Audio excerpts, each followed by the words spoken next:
حمدا يوافي نعمه ويكافئ مزيده.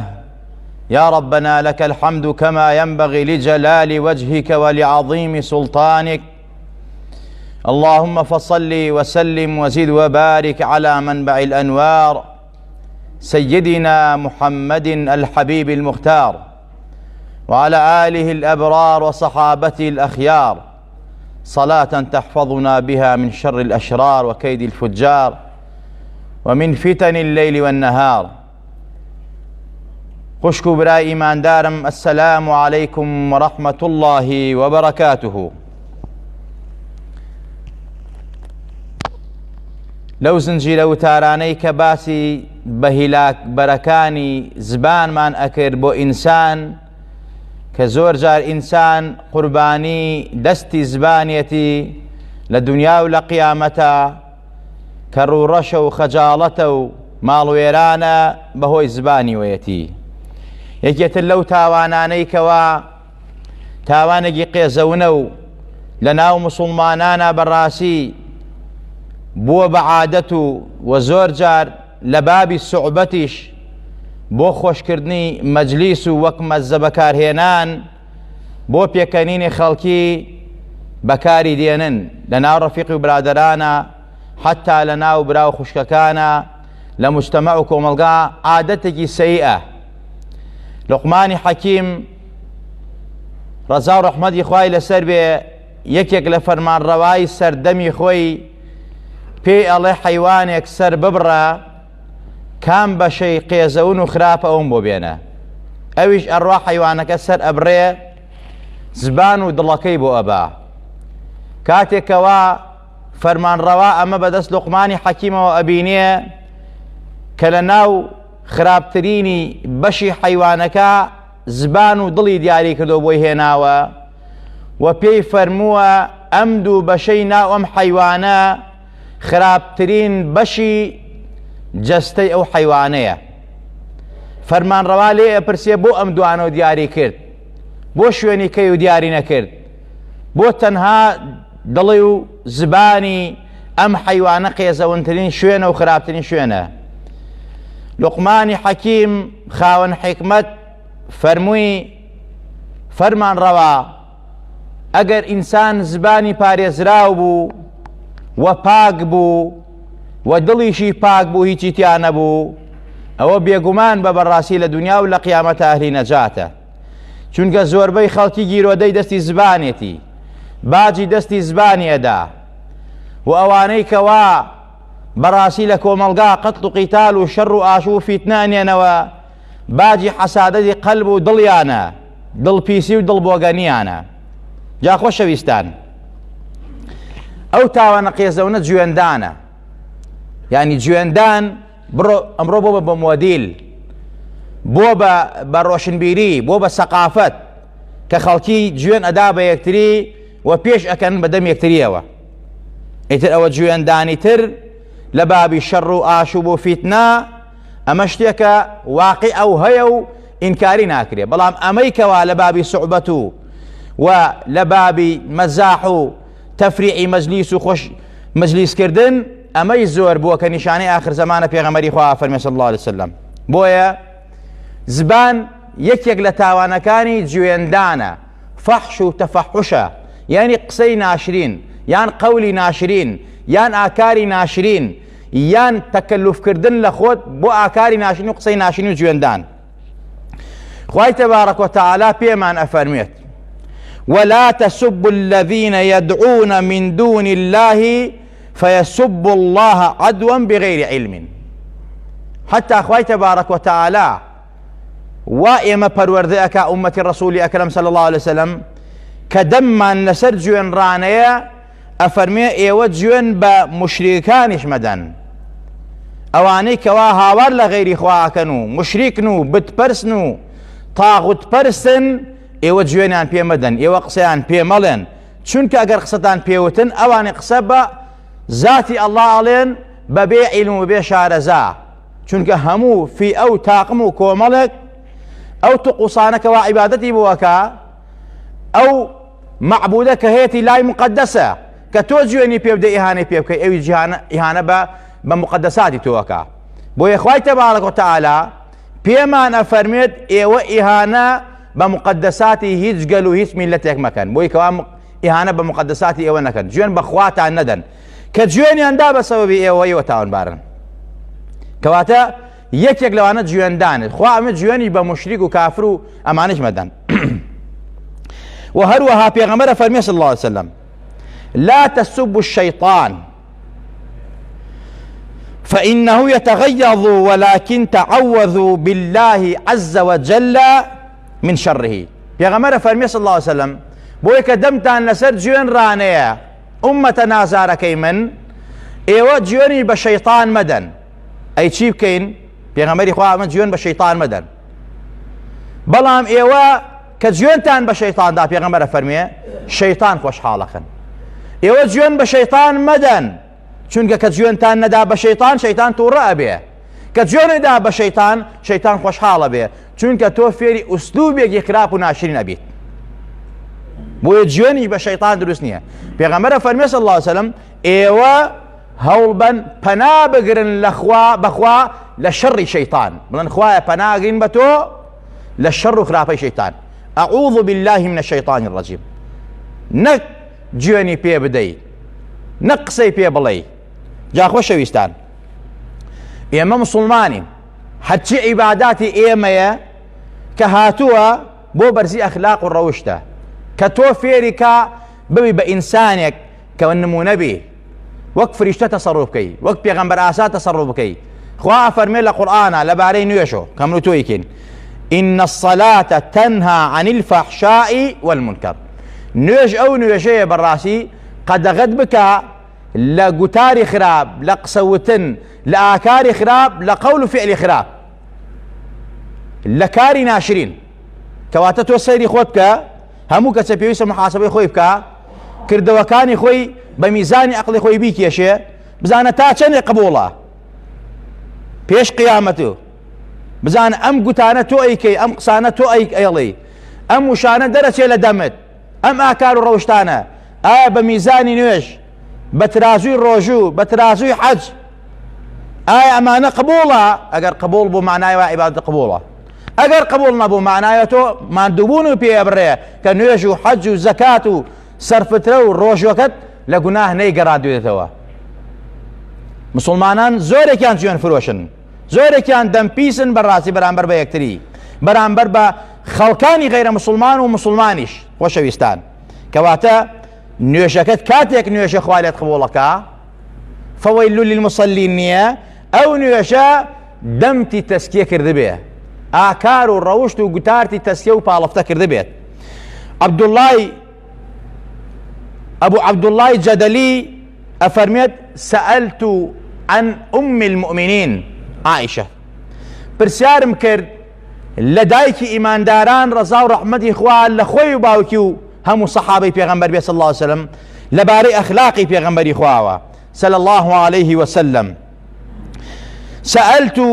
عائشة عن خلق رسول الله صلى الله عليه وسلم فقالت لم يكن فاحشا ولا متفحشا ولا صخابا في الأسواق ولا يجزي بالسيئة السيئة ولكن يعفو ويصفح. من برسيارم لا أخلاق وخروجتي بيغمبر كيف فرمي أخلاقي بيغمبر هم القرآن بوا إن جام بيغمبره براسي جوين فروش نبوا وهولي جوين دانش نداوا دم باك بوا دمي تسكيه كراوا لساني تسكيه كراوا عقلي تسكيه كراوا اندامكاني تسكيه كراوا خوا پروردەی کردووە وقدوەیە بۆ ئێمە ئەبێ ئێمە جوابین. اینجا فەرمی و هەروەها لە بازاڕەکانیشا دەنگی بەرز نەکرد و هاواری نەکرد و هەروەها پاداشتی خراپەی بە خراپە نەئەداوە، بەڵکو لێبوردنی بوو، چاوپۆشی بوو، عەفوی بوو، تەسامحی بوو. ئەم پێغەمبەرە نازدارە صلی الله عليه وسلم. کەواتە تۆ پێغەمبەرە پێغەمبەرتە قودوەتە ئەبێ وەک ئەو تەسەڕوف بکەی و ئەو پێغەمبەرە فەرمێ صلی الله عليه وسلم إياكم والفحش فإن الله تعالى لا يحب الفحش ولا التفحش. پێغەمبەری خوا صلی الله عليه وسلم ئەفەرمێت ئاگاتان لە گوێن و فحش یعنی قسەی خراپ، قەولی خراپ، کرداری خراپ، فعلی خراپ هەموو یەکرێتەوە. ئیتر خۆت بیکەی یا هەوڵی بەی فێربی قسە و ئاکاری خراپ. پێغەمبەری خۆم ئاگاتان لەمە بێ، چونکە خوای تەبارەک وتەعالا فەحشی خۆش ناوێ. فەحش ئەوەیەکەوە ئیتر بە طەبیعی سەلیم، بە ئینسانی طەبیعەت ساغ ئەم شتە، ئەم قسە، ئەم وشە، ئەم قەولە، ئەم فعلە ناشرین بێ. خوا ئەم شتە ناشرینەی خۆش ناوێ کەواتە ئەو کەسەش بیکا بەڕاستی لە خۆشەویستی خوا دەرەچێ. کەسێکی خوا خۆشی نەویست بەڕاستی ئیتر ئەوە ئامادە بێ کە یەقینی بێ کە ئەمە ئیتر لە ڕەحمەتی خوا دوورە، لە بەزەیی خوا دوورە. خۆشەویستان، پێغەمبەری نازدارمان ئەفەرمێن لەیسە المؤمن بالطعان ولا اللعان ولا الفاحش ولا البذيء. ئینسانی مسلمانی کامل و مکەمیل، ئیمانداری تەواو بەڕاستی تانەدەر نییە، تانەوتەشەر لە خەڵق نادا. ئەوە قاچی وایە، ئەوە باڵی وایە، ئەوە ڕەنگی وایە، ئەوە باڵی وایە، ئەوە ئەڕوا بڕێوە، تانەوتەشەر نادا. ئینسانی مسلمان لعنەتکەر نییە، لعنەت و نەفرەت لە هیچ کەسێک ناکە، نە لە ئینسان، نە لە حەیوان، نە لە دار و بەرد. کە یەکێکە لە تاوانبارەکان لە هیلاکبەرەکانی زبان لعنکردن کە ئەمەش عادەتە ناو خەڵکیە. خەڵ لەعن لە باعەکە، لە دارەکە، لە بارانەکە، لە ئینسانەکە، لە دار و بەرد لعنەتەکە. ئەم لعنەتە گەڕێتەوە خۆت مەلعونی، خوا پەنامان بە. اینجا ئینسانی مسلمان فاحیش نییە، یعنی کار و کردەوە و گوتاری ناشرین و قێزەون نییە، و هەروەها زبان پیس و زبان خراپ نییە. خۆشەویستان، ترسناکی زبان پیسی و گوێندان بەڵێ لە دنیا جەهەنەمێک و بۆ دروستەکە، لە قیامەتیشا جەهەنەم بۆ مسوەگەرەکە و بەهەشتیش لێ حرامەکە، لە هاوڵی و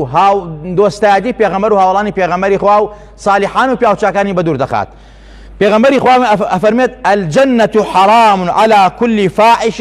أن يدخلها. بەهەشت حرامە لەسەر هەموو جوێن فرۆشێک، لەسەر ئەوانەی کەوا فاحشن، چ بە گوتار و بە قسە و بە وشە یان بە ئاکار و بە ڕەوشت فاحیشەکەن. و هەروەها پێغەمبەری خوا فەرمووی صلی الله عليه وسلم البذاء والبيان شعبتان من شعب النفاق. گوێندان، زبان پیسی، زبان خراپی نیشانەی منافقە. پێغەمبەری خوا فەرمێت قسەی ناشرین و هەروەها بەیان و شعری ناشرین. زۆر کەسەیە ها شعر بە باڵای ئافرەتە ئەڵێ و کۆمەڵێک گوشەی قێزەون ئەڵێ، ئەمە بڵێ بەیانە، ئەمە بەیانە، ئەمە شعرە، ئەمە فەساحەت و بەلاغەتە. حرام نییە لە ئیسلامە شعر وتن، بەڵام شعر وتن بە حرامی حرامە بێت، هۆکار حرامێکە. وەکو چۆن هەموو شتێک الأصل في الأشياء الإباحة، ئەسڵ هەموو شتێکە ئیباحە و حەڵاڵە، بەڵام قەرینەیەک، بەڵگەیەک، شتێک حرامێکە. تەلەڤیزیۆنێک تۆ داوناوە لە ماڵ، ئەم تەلەڤیزیۆنە ئەسڵتیایە حەڵاڵە، بەڵام ئەگەر تۆ شتی خراپی پێ لەدەی حرامە بێ. ئەنتەرنێت، رادیۆ، سیارە، هەموو وەسائلەکانی ئەمڕۆ ئەسڵتیایە حەڵاڵێتە، ئیباحەیە، بەڵام ئەگەر تۆ کاری خراپی پێ بکەی، ئیشی خراپی پێ بکەی، حرامیەکەی. خۆشەویستان، ئەویش بە شعروتن حەڵاڵە، بەڵام کاتێک کە ئینسان شعری خراپی پێوت، وەسف و سەنای تاغوت و ملهوڕەکانی پێکرد، بە باڵای ئافرەتاوتی، ئەم بەیان و ئەم شعرە حرامە بێ. بۆیە پێغەمبەری خوا فەرمێت قسەی ناشرین و شعروتنی خراپ بەڕاستی بەشێکن لە بەشەکانی منافقین دووڕووی، کە ئیتر دووڕوو منافقەکان لای خوا عەزابیان سەختترە لە کافر و مشریکان. ئەلا ئوخبیڕکم بأدوأ الداء اللسان البذيء والخلق الدنيء. پێغەمبەری خوا فەرمێت لە خراپترین نەخۆشیەکانتان پێ بڵێم، ئاگادارتان کەم خراپترین نەخۆشین چییە؟ خراپترین نەخۆشین ئەوەیە کەوا ئینسان زبان پیس بێت، زبانی بە گوێن ڕابێت، بە قسەوتن ڕابێت، وان ئەخلاق و خوی ناشرینی ببێت. بۆیە پێغەمبەری خوا هەمیشە ئەیفەرموو خوایە پەنا ئەگرم بە تۆ لە خوی ناشرین، لە طەبیعەتی ناشرین، لە ئەخلاقی ناشرین.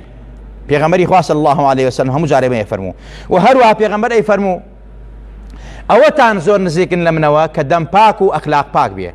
ئەوانەتان زۆر دوورن لە من کە دەم پیس و ئەخلاق خراپ بێ. خوا پەنامان با لە بەهەشتا. سباب المؤمن فسوق وقتال كفر. گوێندان بە مسلمان، ئەهلی قیبلە، ئینسان فاسقەکە، کوشتنەکەی بە حەڵاڵزانینی خوێنی ئینسان کافرەکە. خوا پەنامان با. المتسابان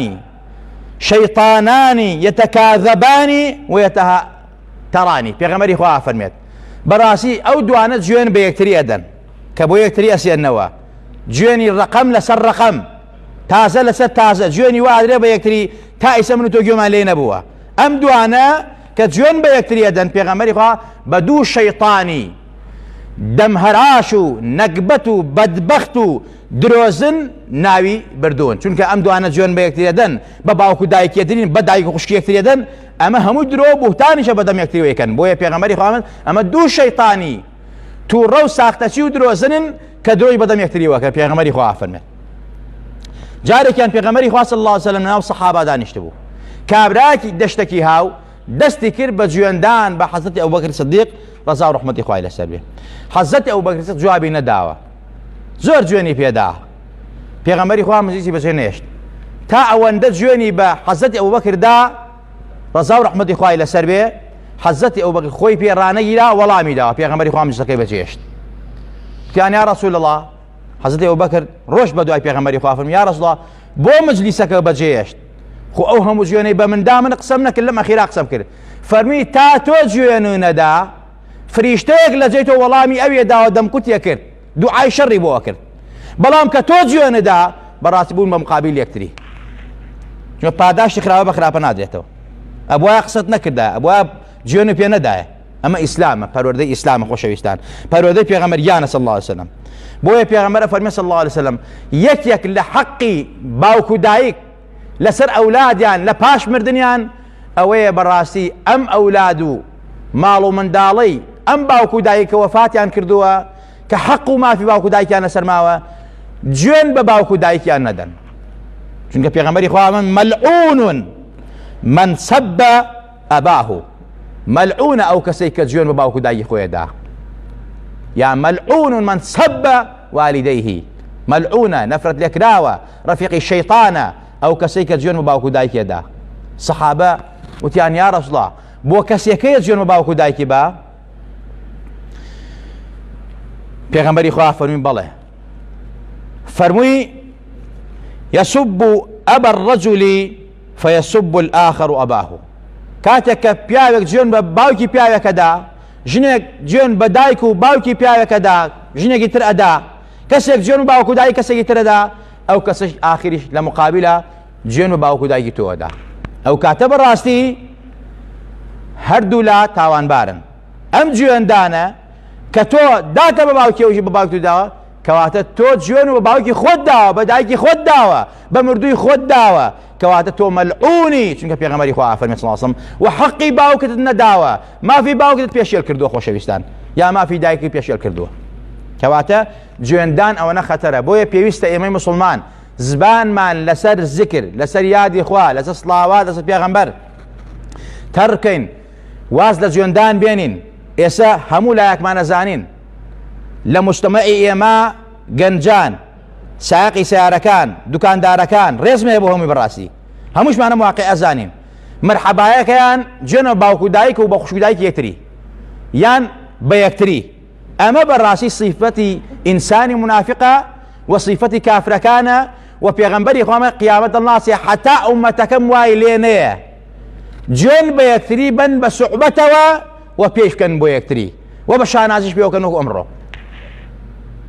بەخوا سوێنتانە دەم لەم واقعە خۆتان ئاگادار نین واقعەکە هەمووتان ئەزانن کە خەڵکی بە جوێندان پێشوازی لە یەکتریەکە و سەلام لە یەکتری ئەکات تۆ مسلمانی ئیمانداری ئومەتی ئەو پێغەمبەرە نازدارەی کەوا ئەخلاقی هەمووی قورئان بووە ئەسحابی ئەو پێغەمبەرە شوێن کەوتەی ڕاستی ئەو پێغەمبەرە بوون خۆشەویستان بۆیە ئەتەوێت سەربەرز بی ئەتەوێت بە عیزەت بی ئەبێ زبانە بپارێزی لە مهلیکات و بە هیلاکبەرەکانی زبان کە یەکێک لەوانە جوێندانە بە یەکتری و جوێندانە بە خەڵکی جوێنی پێدای بێدەنگ بە چونکە خوا فریشتێکی دانا وەڵامی تۆ ئەداتەوە بەڵام کە تۆی جوێنی دانا تۆ شەیطانی کۆ بۆیە بەڕاستی ئینسانە بێ سەبر و حوسڵە بێ لە حەجا لا فسوقە لا ڕەفەسە ولا فسوقە ولا جیدال لە ڕۆژووە پێغەمبەری خوا من ئەوەی کەوا بە ڕۆژووە بێ ئەبێ زبانیشی بە ڕۆژوو بێت جوێن فرۆش نەبێت غیبەت نەکا مولیکاتی زبان نەکا ئەینا ڕۆژەکەی قبوڵ نییە بەس ماندووبوون و برسێتەکەی بۆ ئەمێنێتەوە خۆشەویستان بۆیە ئەو دەرمانانەی کە دانراوە بۆ چارەسەری زبان پیسی و گوێن نەدان ئەوەیە کەوا ئینسان هەمیشە ئەبێ بە حەیا و بە حورمەت بێ کە حەیا بەشێکە لە ئیمانی ئینسان ئەگەر ئینسان بێ حەیا بوو براسي بيغمري خوا أمد أو واقعك كلامي بيغمراني بيشوشة إذا لم تستحفظنا ما شئتك حيانا ما شيء كيبيك حياة إيمان بيكوية كالروي الروا إيماني الروا إيمان روي حياة الروا حياة روي إيماني الروا سيلكين كوانيك إيمان يعني شن بحيان ئەوانەی کە بێحەیان بەڕاستی سەیرەکەی هەموو شتێکەکەن خۆشەویستان بۆیە یەکێک لە ئەوەیکەوە دەرمانی دەردی تۆ بکە چارەسەری ئەو برینە خراپەی تۆ بکە کە زبان پیسیە ئەبێ حیا و حورمەتی خۆت ڕاگری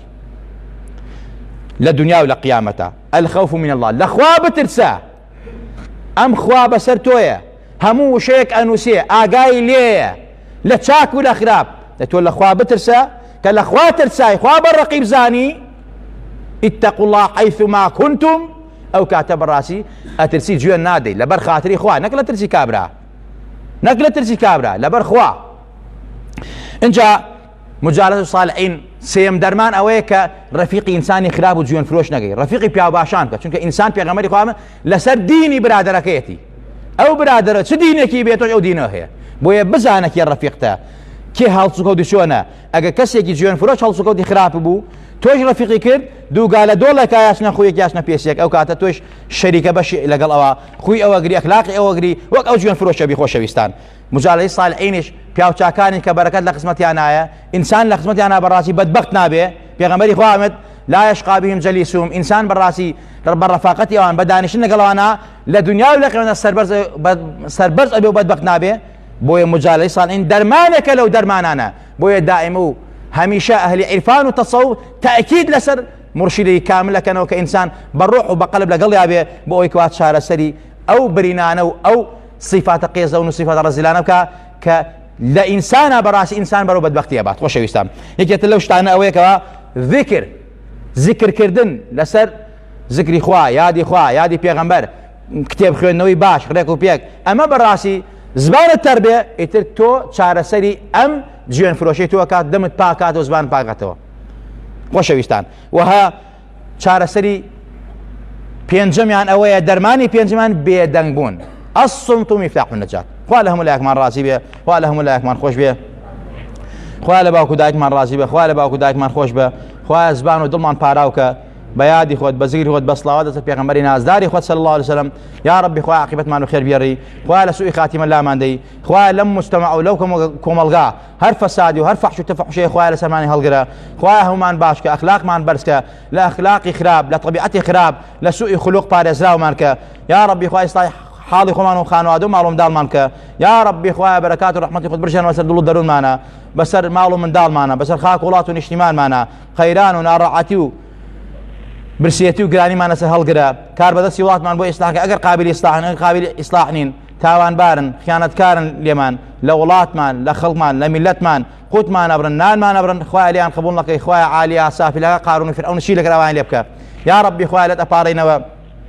اواني داودو اي خير يعني كردين نخوشن خويا شفاء عزلو بلان ببنيره يورو جروتو كي شي عائله انا خويا وين شار سركه من دال ان خويا من دال صالح عنبريه من دال هم لايك مان صالح كي من نالان هي ونو ديارني مفقود اخويا بيكان شاكيتوا خويا همو عاشقو همو دوستانو خوشويستانو همو باوكو فرزنو دايكو فرزنك بيك شاكيتوا يا ربي خويا لا تبارينا بايمانو مانشنا بايمانو مان بايمانو زندو مان كروا لسر شيء توحيد لا اله الا الله ومحمد رسول الله مانشنا ومان بن زندو مان كروا بس زي بك صدي داماينا وغور مانا بيتوا يا ربي خويا لنا وغورا بيغمبر بناسينا صلى الله عليه وسلم تكاو شفاعت مان بوبكا يا ربي خويا بان مان بكاو درمان نكا زبان مان ثابت بي لولامي فريشتكاينا وغورا لروجي قيامت شا لسر بردي سيرات وبرق ببرينوا يا ربي خويا لبرسي وري عرشي خوتا حشر مان كي دامان بني لسرتي منكاني باش اوي كوسر لقل بيغمبرها ولا نابين صلى الله عليه وسلم بدستي وبيغمبر ناس دارا صلى الله عليه وسلم اوي كوسر مان بيتي نتوينتي نقبتي دنيا وقيامه الرزقان مان بي يا ربي خويا دسمان ولا تو برسكتوا ام وباو نخوشي وبلا روي لهم جيهان كردوا يا ربي خويا الاحسن ارزا هليقرا لا يبل سرمان يا ربي خويا هليقرا لسرمان يا ربي خويا بهوي تاواني تاوان باران وعذاب الزايزات مان مدى يا ربي خواي جنتو أبارينوا هرتو أتواني وتوانا لتواناي توايا لتواناي كسانية أم بلا من لكول كاتوا خواي لكول ماني كروا يا ربي خواي جن هەموو میلەتی مسلمانان یا ربی خوایە لە کۆڕۆنا و لە هەموو سەیل ئەسقام و نەخۆشینی خرا پارێزراومان کە یا ربی خوایە گیان وڵاتمان ئاوەدان و ئاوەدانتر کە ئەمن و ئەمانمان زیاتر بەیە. آمین آمین. أقول قولي هذا واستغفر الله لي ولكم ولسائر المسلمين.